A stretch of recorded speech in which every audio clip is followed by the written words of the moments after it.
kisah ini akan menyelesaikan masalahnya orang-orang yang punya hutang. Ini langsung pada seger semua ini. Orang-orang yang punya hutang insya Allah akan selesai masalahnya berkat cerita yang satu ini.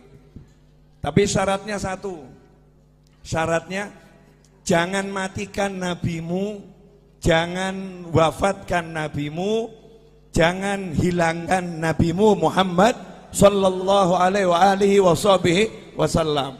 Nabi hanya pindah dari alam dunia, pindah ke alam barzah, pindah ke sana.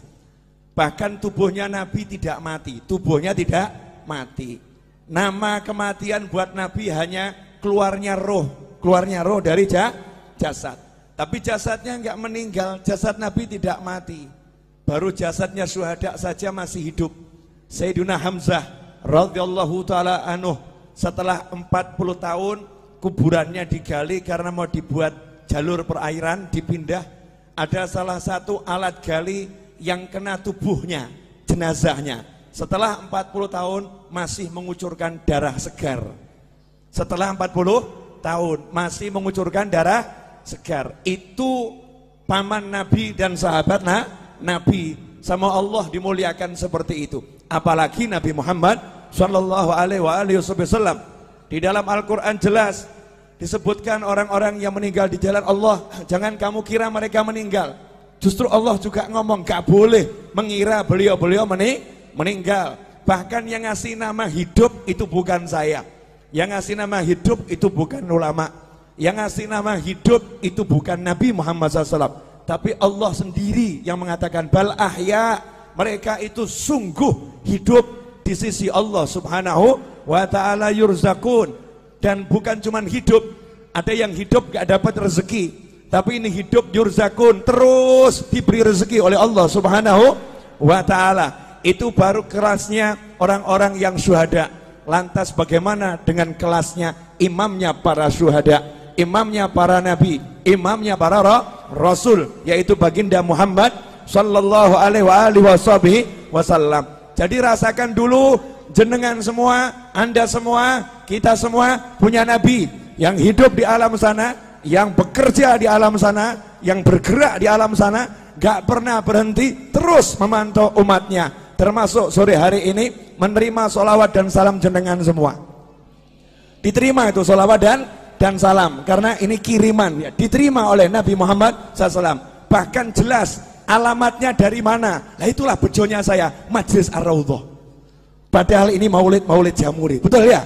Nah tempatnya Majlis Ar-Raudhah, yang ngirim Jamuri, yang ngirim Jamuri dan kawan-kawan semua dapat dicatat oleh Nabi Muhammad sallallahu alaihi wasallam. Nah kalau udah seperti itu, apa keuntungan yang didapat? Ini banyak orang yang lupa, banyak orang yang nggak paham, banyak orang nggak ngerti. Di zaman Nabi Muhammad SAW ada sahabat namanya Jabir bin Abdullah radhiyallahu taala anhu. Sahabat Jabir ini punya kebun kurma dan dia punya hutang kurma, kurma. Masalahnya utangnya sama Yahudi yang benci Nabi, benci Islam. Karena tidak setiap Yahudi benci. Ya, Yahudi itu bangsa. Istri Nabi Sayyidah Sofiyah juga seorang Yahudiyah.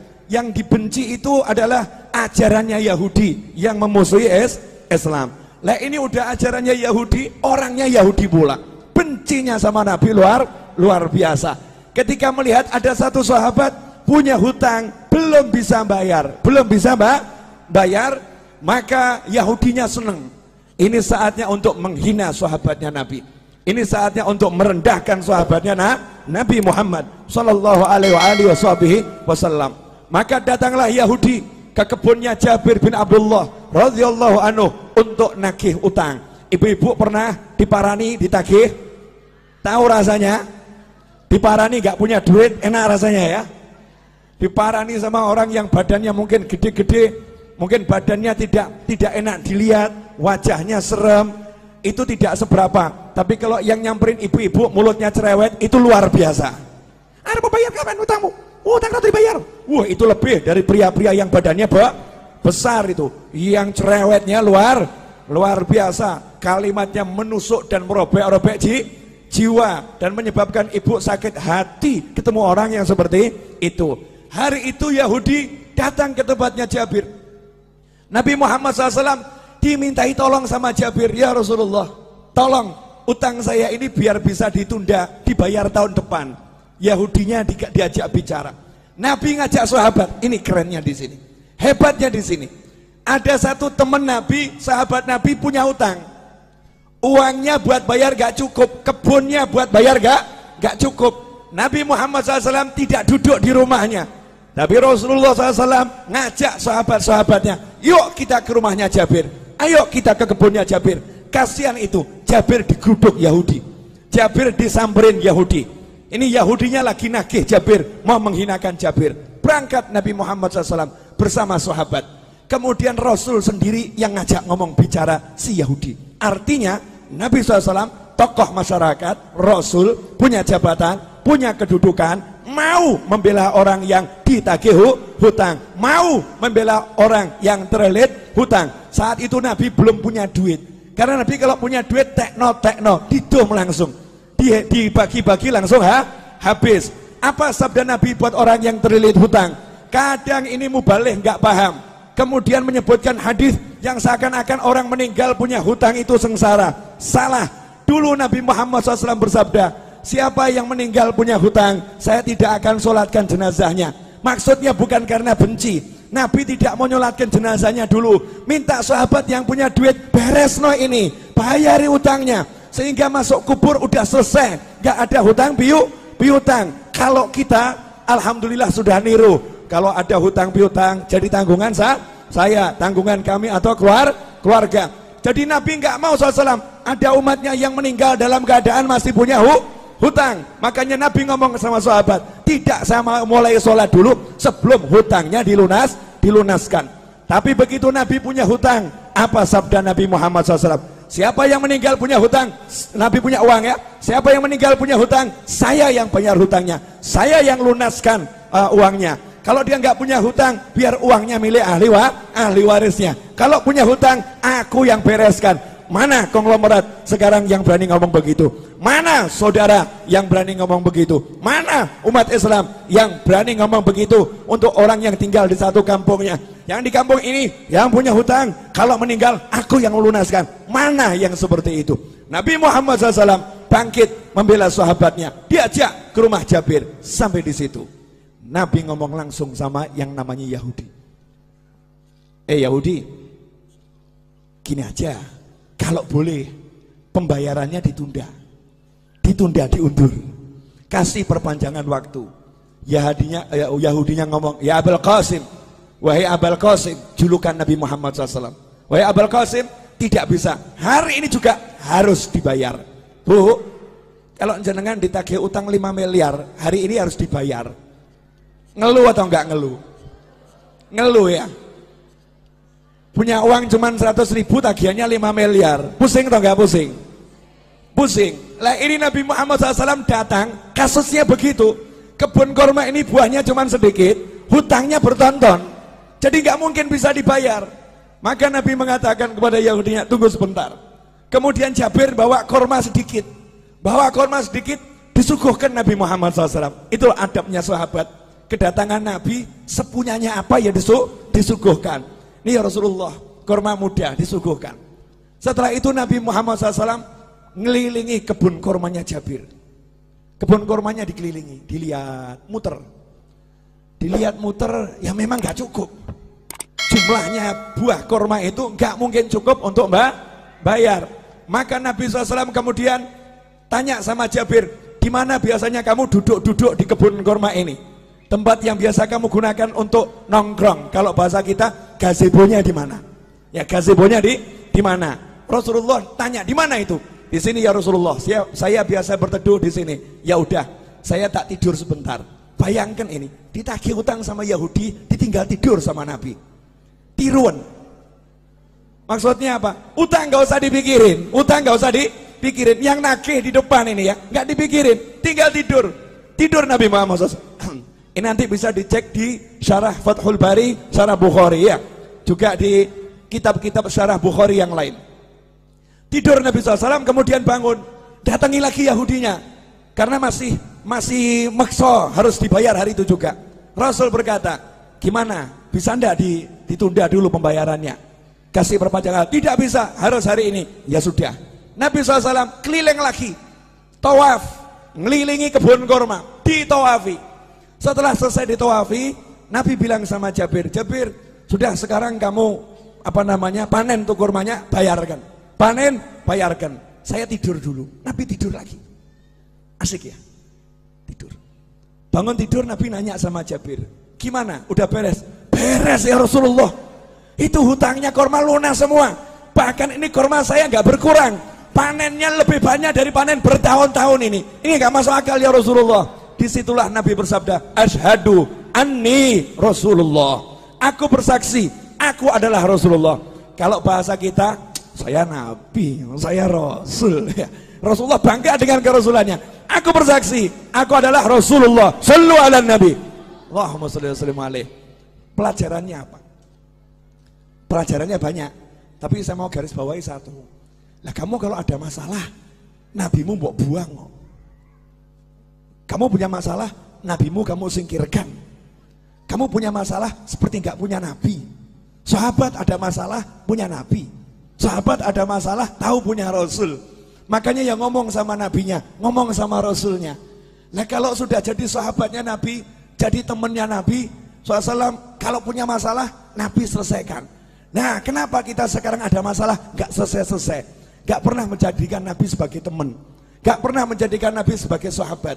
Beda dengan para kiai dan habib-habib tempo dulu. Habib dan kiai tempo dulu itu tidak pernah mengajarkan pakailah pakaian dengan tangan kanan, melepas dengan tangan kiri. Gak seperti itu. Tapi para habib dan para kiai ngajari, pakailah pakaian, bayangkan gimana Nabi pakai pakaian.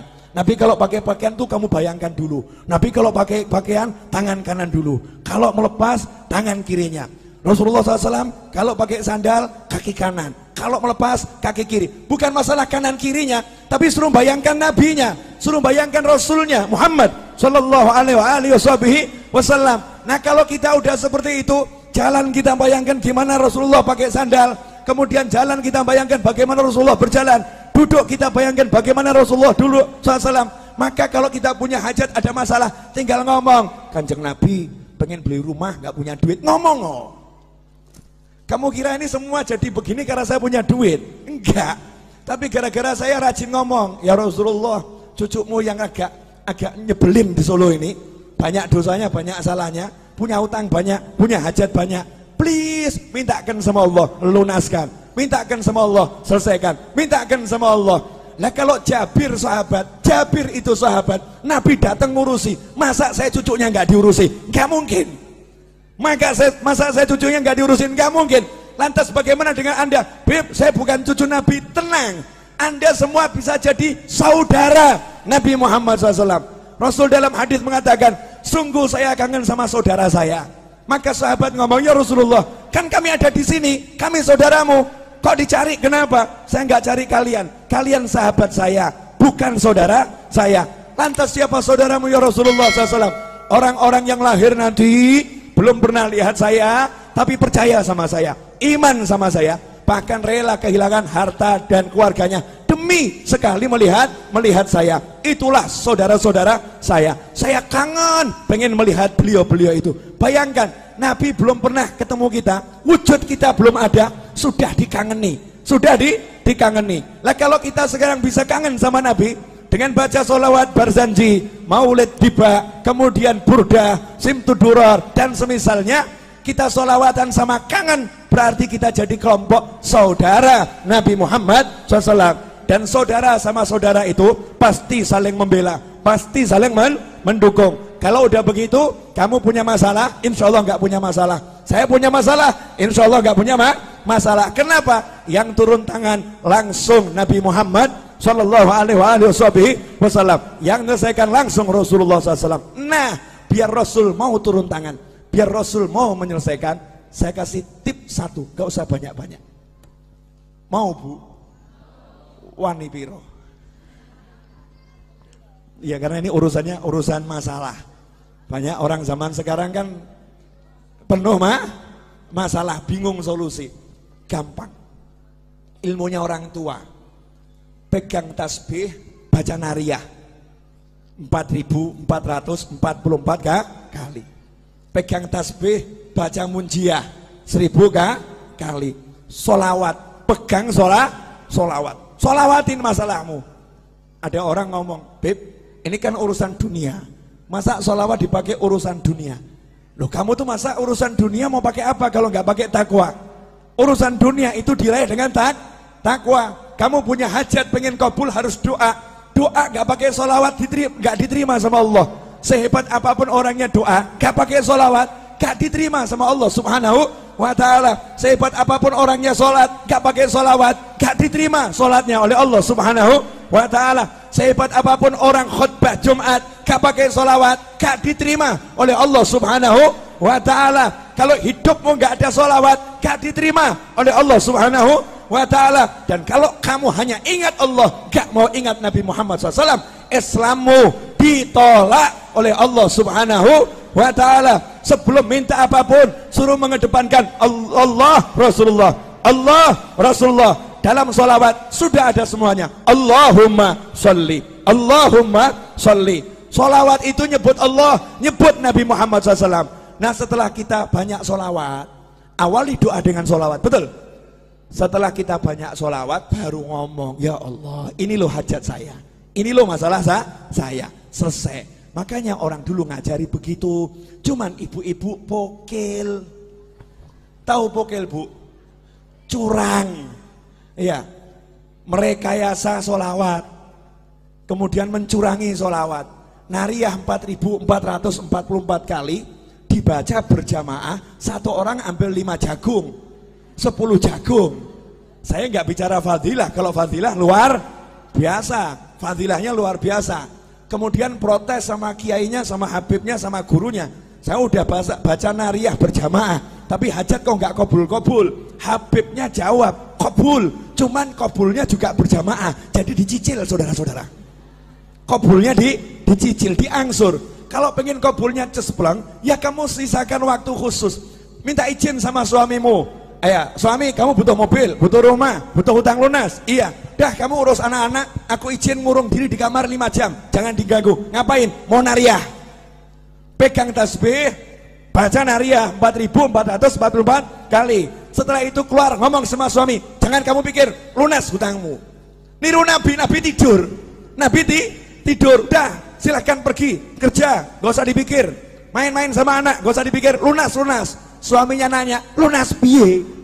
Duit gak ono, tenang, Nabi yang bereskan. Lah cara piye? Ojo takok aku. Caranya gimana? Jangan tanya saya. Janji Allah wa yarzuqhu min haitsu la yahtasib.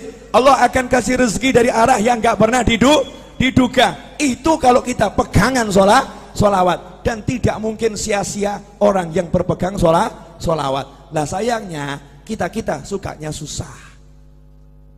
Ini ibu-ibu jamur ini kan gak ada wajah-wajah susah, gak ada ya. Gak ada wajah-wajah susah, gak ada. Walaupun hidupnya mungkin ada yang agak susah, tapi tetap gak susah, paham ya? Lah hidupmu penuh nikmat kok susah? Hidupmu penuh nikmat kok susah? Karena ini 30 hari sholawatan terus. Jadi ya suami ditinggal loh ini. Suami, bojo, bye-bye. Pak, sholawat dulu ya Pak ya. 30 hari suaminya ditinggal. Dari mulai zuhur sampai maghrib, anaknya ditinggal. Serahkan suaminya, tolong urus anak-anak dulu ya. Yang udah dewasa udah nak, mau ikut, gak mau ikut, kamu jalan sendiri. Ibu berangkat sholawatan. Begitu pula ibu-ibu. Lah kok ragu, hajatnya gak kabul? Kan manusia aneh bin ajaib. Berarti gak percaya sama nabinya, gak yakin sama rasulnya. Yakin sama rasulmu, percaya sama nabimu. Ikhwani rahimakumullah. Terakhir, karena saya baru nyampe dari Jati Barang, 2:30 malam tadi saya masih di sini. Tadi jam 8 saya ceramah di Jati Barang. Ya, dari Jati Barang saya balik ke sini. Nanti maghrib saya ke Jogja insyaallah. Kemudian besok jam 6 pagi saya harus terbang ke Jakarta. Acara jam 9 sampai asar. Padahal asar saya pergi ke Bandung, jalan-jalan terus, asyik. Enak toh? Wajah saya wajah lelah atau bahagia? Lah makanya berarti enak atau enggak enak? Enak, jalan-jalan toh terus asyik, keliling terus ya, keliling terus. Ketemu orang mumet, saudara-saudara. Orang mumet yang bisa bahagia. Terakhir. Ini ibu-ibu ini perlu dijelaskan. Saya masih ingat kata-kata Habib Anis. Ibu-ibu itu yang wirid-wiridnya jauh lebih banyak dari bapak-bapak. Bahkan mungkin ibu-ibu itu punya buku doa terbanyak dibandingkan bapak-bapak. Yang paling hafal doa-doa itu ibu-ibu. Doa pelunas hutang 1, doa pelunas hutang 2, doa pelunas hutang 3 gitu ya. Itu ibu-ibu. Saking mumetnya, wiridnya luar biasa itu ibu-ibu. Nah gini Bu, yang di atas juga, pemirsa di rumah juga, sering ada orang yang ngomong begini, saya semakin rajin sholawat, kok rezeki semakin seret. Sejak ikut Jamuri kok bisnis saya berantakan. Sejak ikut Majelis Ar-Raudhah kok warung saya sepi. Warung saya sepi. Dulu waktu saya nggak pernah sholat, warung saya laris. Waktu saya mabuk-mabukan, rezeki saya lancar. Saya mendekat sama Allah, kok dunia menjauhi saya. Nah ini yang ngomong begini gagal paham. Gagal paham. Boleh saya membuat ibu-ibu lebih tercerahkan? Boleh? Bu, pilih duit atau sehat? Pilih anak atau duit? Gini, ulangi. Pilih duit atau sehat? Pilih punya anak atau enggak punya anak?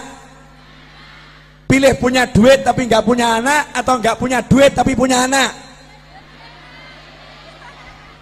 Mestinya ya. Punya duit, punya anak. Kenapa saya nanya seperti ini? Maksud saya begini loh. Yang namanya duit itu kecil. Tahu kata Allah Ta'ala, dunia dan segala isinya la ta'dilu janaha ba'udlah. Dunia dan segala isinya tidak sepadan dengan sebelah sayap nyamuk. Sebelah sayap nyamuk sama dunia, maqablal akhirah, semuanya itu. Planet-planet, kemudian galaksi, antariksa, dan segala isinya, kalau ditimbang dibandingkan sebelah sayap nyamuk, kata Allah Ta'ala, masih berat sayapnya nyamuk dalam pandangan Allah. Artinya gak ada artinya sama sekali. Jadi kalau kamu punya duit seberapapun, itu rezeki yang remeh-temeh, rezeki yang hina, rezeki yang kecil, rezeki yang jelek. Karena jeleknya yang kafir dikasih, yang maksiat dikasih. Barang elek, silakan ambil, barang jelek, ambil, boleh saya minta? Oh boleh, barang elek, jelek, ambil, karena jelek. Barang bagus saya minta, nanti dulu, syarat dan ketentuan berlaku. Syarat dan ketentuan berlaku. Nah yang barang bagus apa? Bisa sholat, bisa zikir, bisa sholawat, bisa bekti sama orang tua, bisa puasa, bisa baca Al-Quran, bisa menikmati maulid. Ini rezeki yang luar biasa. Makanya ketika kamu mendekat sama Allah, kemudian kok duniamu kecil, kecil, itu tanda-tanda bahwasanya kamu dikasih rezeki yang sangat besar. Masalahnya duitmu seret, itu aja. Cuman duit yang seret, tapi kan mata sehat, telinga sehat, kaki sehat, semuanya sehat, bisa menikmati majelis, bisa bahagia. Ada orang yang duitnya banyak, habis buat berobat. Ada orang yang duitnya banyak, habis untuk memuaskan nafsunya, nggak puas, cari bahagia, nggak bahagia. Lanjenengan modal masuk Jamuri, duduk silo, selonjor, senden, bahagia. Kok murah men ya? Gampang men nih, bahagianya, mudahnya luar biasa. Nikmat dari Allah Subhanahu wa Ta'ala. Kuncinya di situ. Buang dulu dunia dari hati, kecilkan. Gak ada manfaatnya, cilik, gak ada artinya. Setelah bisa kamu buang, nanti di situ dunianya akan datang. Bahasa saya begini, perempuan cantik itu kalau dikejar semakin gaya. Betul? Ini pengalaman pribadi ini. Ya, pria tampan kalau dikejar juga semakin gaya. Tapi kalau dicuekin pasti penasaran. Ini semua orang ngejar saya ya. Kok yang satu ini cuek-cuek saja ya? Akhirnya kebalik. Yang cantik tadi itu akan ngejar, betul ya? Ngejar. Lah kalau kamu pengen dikejar dunia, cuekin dunianya. Cuekin dunianya. Kalau kamu cuek sama dunia, dunianya nanti akan penasaran. Kok aku nggak disentuh ya? Aku nggak dicari sama dia ya? Aku kok nggak dianggap ya? Dunianya akhirnya jor-joran. Ambil, ayo, tertarik sama aku. Ambil, tertarik sama aku. Kita tetap nyantai-nyantai saja. Cuek, nggak ngaruh, nggak ngaruh. Nggak ngaruh, nggak ngaruh. Itu kunci untuk menguasai dunia. Rahasianya di situ. Terakhir. Nah, ini saya ceramah bengak-bengok biar ngantuknya hilang kabeh. Karena ini jamnya jam ngantuk dari tadi jam 1 kan ya? Ngantuk. Terakhir ibu-ibu yang dimuliakan Allah Subhanahu wa ta'ala. Jadi kalau ada masalah gak usah bingung, gelar sejadah, pegang tasbih, baca sholawat, selesai. Setelah itu ojo mbok pikir, jangan dipikir, lanjutkan kehidupan. Masak ya masak, ngobrol sama anak ya ngobrol sama anak, dan jangan buka handphone kemudian share sama temennya, sumpek aku sumpek. Nah ini gak selesai masalah ini. Sumpek, saya lagi sumpek, saya lagi banyak masalah. Semakin kamu nyebut, semakin sumpek itu. Semakin sumpek. Udah kamu duduk baca sholawat, selesai, gak usah di-share. Walaupun suamimu nyebelin, gak usah diurus, sholawatin, selesai. Terus saya punya pengalaman, orang curhat sama saya, Beb, ini suami saya kok ngombak-ngambek terus nih, Beb. Pulang ke rumah ketemu suami wajah ngambek terus. Suntuk saya, Beb. Gimana caranya? Sholawatono, selesai. Jadi nanti kamu ngelus-ngelusnya sama sholawatin, Allahumma sholli ala sayyidina Muhammad. Di hati saja tidak disolawatin. Besoknya laporan lagi, Beb, alhamdulillah gimana? Udah nggak ngambek lagi. Silahkan dipraktekkan ibu-ibu ya. Kalau suaminya suka ngambek-ngambek, sholawatin. Ya, sholawatin. Kalau kerja di perusahaan, bosnya ngambek-ngambek, sholawatin. Kalau ada pelanggan yang ruwet, sholawatin. Beres, nggak mungkin tidak beres. Jaminan 100%, 100%. Ini yang ngomong sudah praktek. Yang ngomong sudah praktek. Kalau ketemu orang ruwet-ruwet, modal saya tak sholawatin, selesai. Ya, sholawatin selesai. Kalau saya nggak kuat nyolawatin, saya titip sama teman-teman saya, duduk di musola baca munjiah 100 kali, saya punya hajat. Duduk di tanah sana baca munjiah 1000 kali, saya punya hajat. Giliran saya nyupir ceramah, saya ceramah, yang lain sholawat. Selesai ceramah, selesai masalah. Mau praktek? Jangan, berarti kamu nunggu masalah dulu. Jangan praktek untuk masalah, praktek untuk hajat. Terima kasih, jazakumullah khairan katsiran. Insyaallah yang sedikit ini barokah dan manfaat. Saya udah bilang pokoknya kalau bulan Maulid ceramah saya berusaha dan saya begini nih sumuk dan panas. Saya membayangkan bagaimana ibu-ibu kuat dengan pakaian yang seperti ini ya, luar biasa. Waktu saya di Hongkong naik taksi, supir taksinya diminta sama TKW Hongkong dengan bahasa Hongkongnya, tolong AC-nya didinginkan. Maka jawaban supir taksinya, AC saya sudah dingin. Masalahnya bukan di AC, tapi pakaianmu kebanyakan katanya. Bukan pakai jubah, pakai ini tuh apa namanya TKW kalau pengajian, pakaianmu kebanyakan. Alhamdulillah, insya Allah kalau pakai baju gini kepanasan akan menghilangkan panasnya neraka, menghilangkan panasnya kubur. Saya minta semuanya angkat tangan, tirukan saya boleh? Bismillahirrahmanirrahim. Allahumma sholli wa sallim ala sayyidina Muhammadin wa alihi wa sahbihi ajma'in. Rabbi ighfirli wa li walidayya warhamhuma kama rabbayani shaghira. Rabbi ighfirli wa li walidayya warhamhuma kama rabbayani shaghira.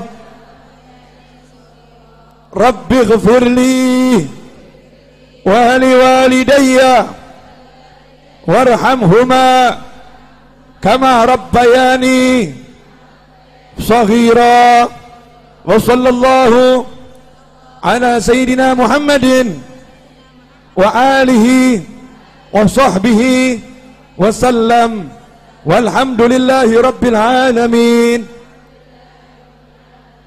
Alhamdulillah, detik ini ibu-ibu naik pangkat jadi anak yang solihah. Anak yang solihah. Karena dalam hadis disebutkan waladun solihun yad'ulah. Anak soleh itu yang mendoakan orang tua. Amanat saya, sehabis sholat jangan tinggalkan doa ini. Rabbighfirli wa li walidayya warhamhuma kama rabbayani shaghira. Dan ajarkan pada siapapun, ajarkan kepada anak kita. Janji Nabi, Allah tidak akan memutuskan rezeki dari seorang hamba yang hamba itu tidak memutuskan doa untuk orang tuanya. Maka kalau kita doakan orang tua kita terus, maka rezeki zahir dan batin tidak akan putus. Saya mengucapkan jazakumullah khairan dan mohon maaf atas segala ketidaknyamanan dan kekurangan majelis ini dalam menyambut Anda semua. Mudah-mudahan dimaafkan dan barokah, amin. Wassalamualaikum warahmatullahi wabarakatuh.